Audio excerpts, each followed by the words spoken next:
Selamat sahabat, saudara sekalian yang diberkati Tuhan. Pada kesempatan ini kita akan mengulas sedikit tentang pelajaran sekolah sahabat kita dari utara dan selatan menuju tanah yang indah. Sudah begitu banyak pelajaran yang dibagikan, materi-materi yang kita bisa pelajari tentang khususnya Daniel 11.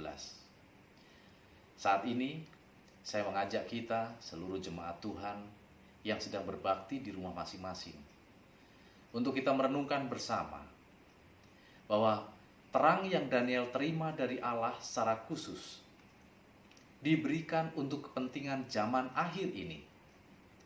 Penglihatan-penglihatan yang ia lihat di tepi sungai Ulai, yaitu di Daniel 8, dan sungai Tigris yang terdapat dalam Daniel 11.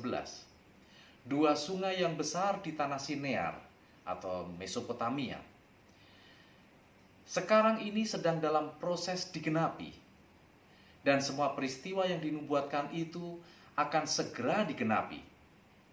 Pertimbangkanlah situasi dan kondisi bangsa Israel pada saat nubuatan-nubuatan itu diberikan. Ini tertulis dalam buku Testimonies to the Ministries, halaman 112 sampai dengan 119. Gambaran kekuasaan dunia, apakah itu kerajaan utara ataupun kerajaan selatan, yang dinyatakan di Daniel 11 adalah sistem kekuasaan yang memiliki sifat Babylon. Hal itu pertama kali dinyatakan di Kejadian 10 sampai dengan Kejadian 11. Didirikannya kota besar Babel di lembah Sinear adalah gambaran suatu masyarakat yang memiliki sifat menentang Allah.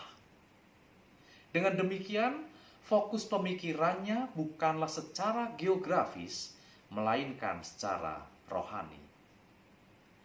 Nama Nimrod sendiri dalam cerita itu adalah gambaran kuasa dunia yang merencanakan suatu usaha untuk menentang rencana Allah. Apa yang berlangsung di Timur Tengah ini adalah penerapan sikap setan seperti yang tertulis dalam Yesaya 14 ayat 12 sampai 14, yang dia ingin naik ke langit, ingin menyamai yang maha tinggi. Tapi satu hal yang jelas kita dapat lihat dalam pertentangan yang besar itu, kalau kita lihat dalam Daniel 10 ayat 1 sebelum kita pelajaran kita sebelumnya, bahwa pada akhirnya Allah dan kebenarannya pasti menang. Daniel mengungkapkan hal itu dengan bahasa yang mirip satu dengan yang lain. Contohnya kalau kita mau menyimak di dalam Daniel pasal 2, kehancuran kerajaan dunia yang ditimpa oleh batu tanpa perbuatan tangan manusia. Itu kita bisa lihat di dalam ayat 34 dan juga 45. Lalu kalau di Daniel 7 disebutkan kekuasaan akan dicabut daripadanya untuk dimusnahkan dan dihancurkan sampai lenyap. Lalu yang maha tinggi itu akan memerintah. Kita bisa lihat di dalam ayat 26 dan 27. Lalu oleh Daniel ditegaskan di ayat pasal 8. Tanpa perbuatan tangan manusia, ia akan dihancurkan. Di dalam Daniel 8 ayat 25. Dan seperti pelajaran kita satu minggu ini, di Daniel 11 mengatakan, ia akan menemui ajalnya dan tidak ada seorang pun yang menolongnya. Kita bisa lihat di dalam ayat 45. Saudara sekalian yang diberkati Tuhan, bila mana kita membaca Daniel 11 dengan teliti dan berusaha untuk memahami lokasi geografis yang disebutkan di dalamnya, maka kita dapat melihat bahwa pertentangan antara utara dan selatan adalah suatu yang berlangsung terus-menerus di dalam dunia ini. Dengan jelas dinyatakan di ayat kedua dan ayat yang keempat, yaitu kerajaan Persia, lalu kerajaan Yunani. Kemudian di ayat 4 ada suatu pernyataan penting setelah pecah menjadi 4 wilayah, yaitu jatuh bukan kepada keturunannya. dan menjadi milik orang-orang yang lain daripada orang-orang ini. Maksudnya adalah yang lain dari Yunani. Itulah sebabnya urutan yang dinyatakan di Daniel 2 dan 7, sebagaimana yang sudah disebutkan di pelajaran sebelumnya, adalah sangat penting untuk diperhatikan. Tanduk kecil itu muncul di lingkungan kerajaan keempat. Istilah ini sangat terkenal di dalam sejarah dunia. Kerajaan keempat yang terkenal itu tidak lain adalah kerajaan Roma. Diawali dengan Roma kekafiran, lalu diteruskan dengan Roma kekristenan. Itulah sebabnya Daniel 11 ayat 16 sampai 45 berhubungan erat dengan perkembangan Roma, yang di dalam Daniel 8 disamakan dengan kuasa tanduk kecil. Mula-mula Roma kekafiran, yaitu ayat 16 sampai 30. Dan kemudian dilanjutkan dengan Roma kekristenan. Pasal 11 ini ayat 31 sampai dengan ayat ke-45. Apa-apa yang tertulis di Daniel 11 ayat 16 sampai 45 adalah sehubungan dengan kekuasaan Roma yang berusaha menentang kuasa Allah. Sejak lahirnya Yesus Kristus, lalu dilanjutkan pada perkembangan kekristenan, dan seterusnya sampai akhir zaman. Namun ada satu hal yang jelas. Kemenangan akhir yang sangat pasti akan menjadi bagian Allah dan umat Allah yang meninggikan hukum dan kebenarannya. Kemudian, kepada pelajaran kita tentang Allah menghadapi pertentangan yang besar melalui alat peraga yang terjadi secara konkret di geografis Timur Tengah di zaman Perjanjian Lama sehubungan dengan bangsa Israel. Itulah sebabnya pada dasarnya semua pertentangan itu bertitik pusat pada pertentangan yang besar antara Kristus dan setan, antara yang benar dengan yang salah. Kita sebagai umat Allah patut menyadari kenyataan ini. Dengan demikian kita perlu mengambil keputusan untuk berpihak di mana. Apakah berpihak kepada Allah atau berpihak kepada setan? Tentunya ketika pilihan itu diberikan, kita akan memilih berpihak kepada Allah karena sudah pasti kemenangan menjadi bagiannya. Saudara sekalian yang diberkati oleh Tuhan,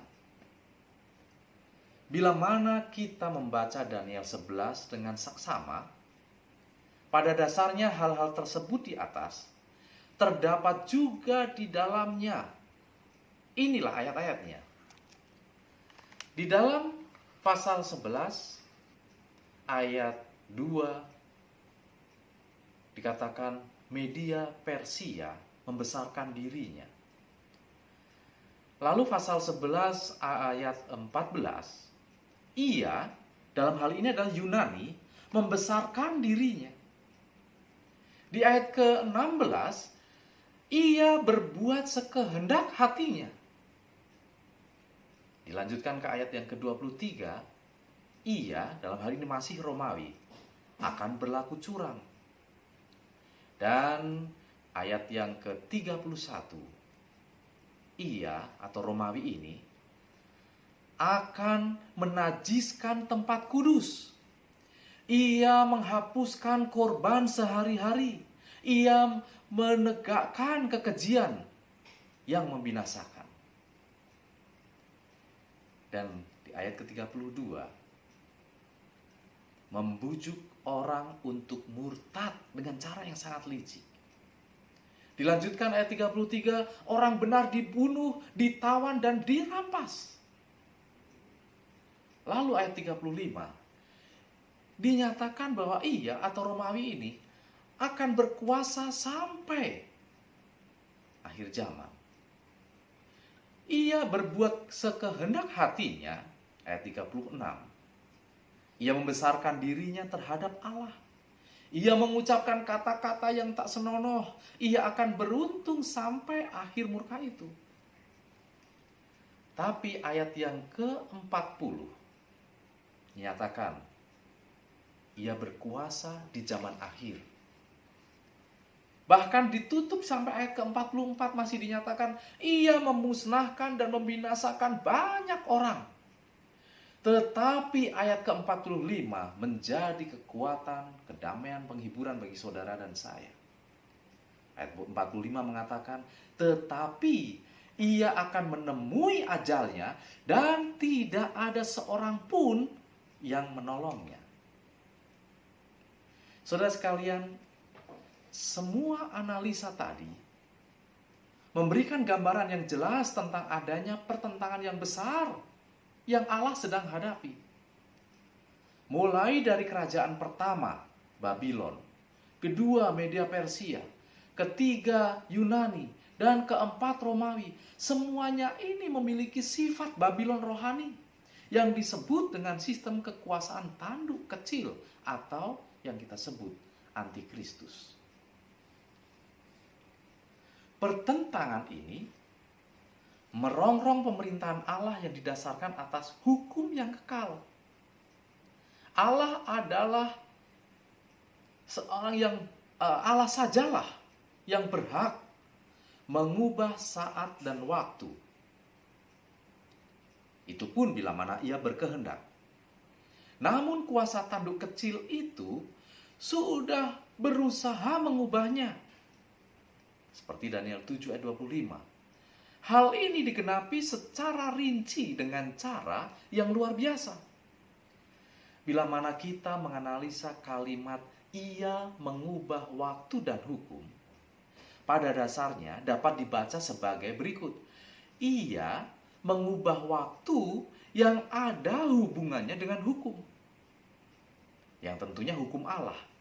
Dengan kata lain, bukan sembarangan waktu, melainkan waktu tertentu yang disebutkan di dalam hukum Allah, yaitu yang tertulis dalam Keluaran 20 ayat 1 sampai 17. Bila mana kita membaca 10 firman itu dengan saksama, maka satu-satunya yang ada hubungannya dengan waktu adalah perintah yang keempat, yaitu hukum tentang hari Sabat Allah, yang menyatakan, ingatlah kamu akan hari Sabat, supaya kamu sucikan dia. Keluaran 20 ayat 8. Terjemahan yang sebelumnya. Karena itulah hari Sabat Tuhan Allahmu. Hari Sabat yang benar adalah hari Sabat, ya, hari Sabtu, hari ke-7. Terhadap hal inilah pertentangan besar itu akan berlangsung di akhir zaman. Saudara sekalian, kalau kita mau mengkaji dasar-dasar iman kekristenan kita sebagai anggota gereja Masih Advent hari ke-7, dalam 28 doktrin dasar iman kita, dalam pertentangan yang besar ini, khususnya dari 11, hal-hal apa yang diserang dan hal-hal apa yang perlu kita waspadai, kita cermati. Yang pertama, doktrin tentang gereja.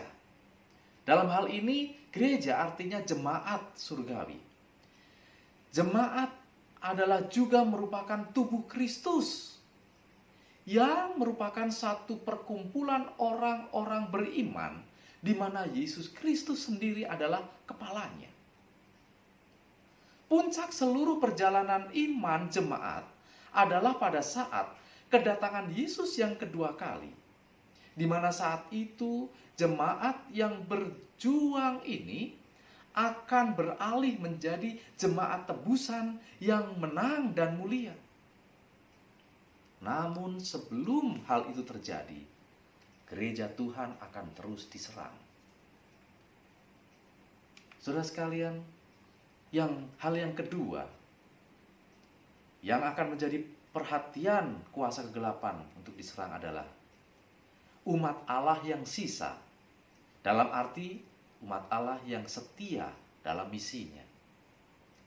Umat yang sisa dan setia ini yang memiliki ciri atau budaya hidup memberitakan Injil Kerajaan Allah yang kekal.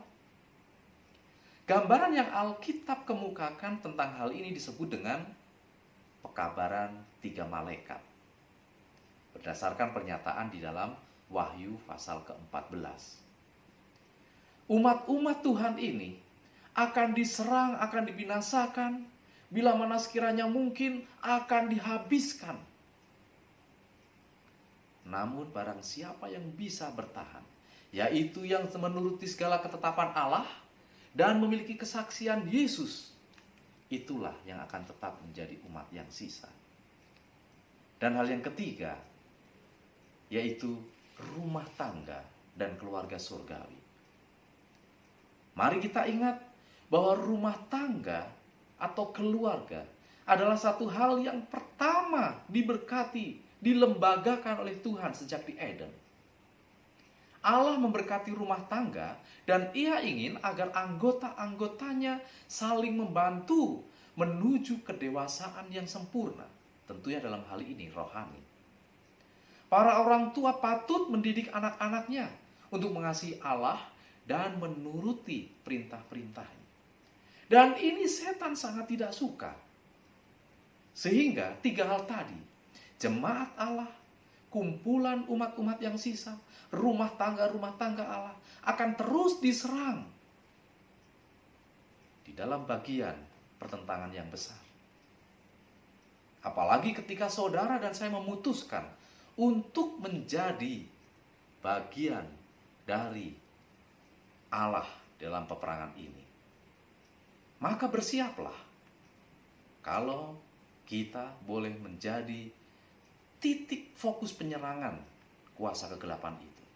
Namun seperti Daniel 11 ayat 45 tadi katakan, nanti dia atau kuasa kegelapan ini akan runtuh, akan binasa tanpa ada satupun yang sanggup menolongnya. Dan kita bersyukur berdiri di tempat yang benar. Saudara sekalian yang diberkati Tuhan, di dalam menyikapi perang besar, pertentangan besar antara Allah dan setan, Yesus juga telah mengamarkan kepada kita di dalam Lukas pasal 21, mulai ayat ke-7 sampai ayat yang ke-19. Dan murid-murid bertanya kepada Yesus, katanya, "Guru, bila manakah itu akan terjadi dan apakah tandanya?" Jawabnya, "Waspadalah supaya kamu jangan disesatkan.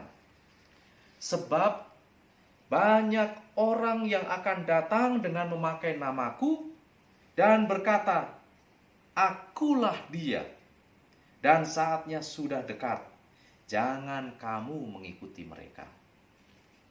Dan apabila kamu mendengar tentang peperangan dan pemberontakan, janganlah kamu terkejut, sebab semuanya itu harus terjadi dahulu. Tetapi itu tidak berarti kesudahannya akan datang segera." Ia berkata kepada mereka, "Bangsa akan bangkit melawan bangsa, dan kerajaan melawan kerajaan. Dan akan terjadi gempa bumi yang dahsyat, dan di berbagai tempat akan ada penyakit sampar dan kelaparan. Dan akan terjadi juga hal-hal yang mengejutkan dan tanda-tanda yang dahsyat dari langit. Tetapi sebelum semuanya itu, kamu akan ditangkap dan dianiaya. Kamu akan diserahkan ke rumah-rumah ibadat dan penjara-penjara, dan kamu akan dihadapkan kepada raja-raja dan penguasa-penguasa oleh karena namaku. Hal itu akan menjadi kesempatan bagimu untuk bersaksi. Sebab itu tetapkanlah di dalam hatimu, supaya kamu jangan memikirkan lebih dahulu pembelaanmu. Sebab aku sendiri akan memberikan kepadamu kata-kata hikmat, sehingga kamu tidak dapat ditentang atau dibantah lawan-lawanmu. Dan kamu akan diserahkan juga oleh orang tuamu, saudara-saudaramu, kaum keluargamu, dan sahabat-sahabatmu. Dan beberapa orang di antara kamu akan dibunuh. Dan kamu akan dibenci semua orang oleh karena namaku. Tetapi, ini janji Tuhan yang luar biasa. Di ayat ke-18 dan 19. Tetapi tidak sehelai pun dari rambut kepalamu akan hilang. Kalau kamu tetap bertahan, kamu akan memperoleh hidupmu. Janji ini selaras dengan nubuatan di dalam Daniel 11, khususnya ayat 45. Bahwa nanti akan ada satu tangan Tuhan yang tidak bisa terbantah, terkalahkan oleh siapapun. Kuasa itu akan lenyap. Saudara dan saya sebagai umat-umat pengikut Kristus yang setia akan beroleh upahnya. Kehidupan kekal bersama Tuhan di surga. Kiranya pelajaran ini akan menjadikan kita lebih setia di hadapan Tuhan. Saya bawakan dalam nama Yesus untuk menjadi berkat bagi saudara dan saya. Kita akan sama-sama berdoa.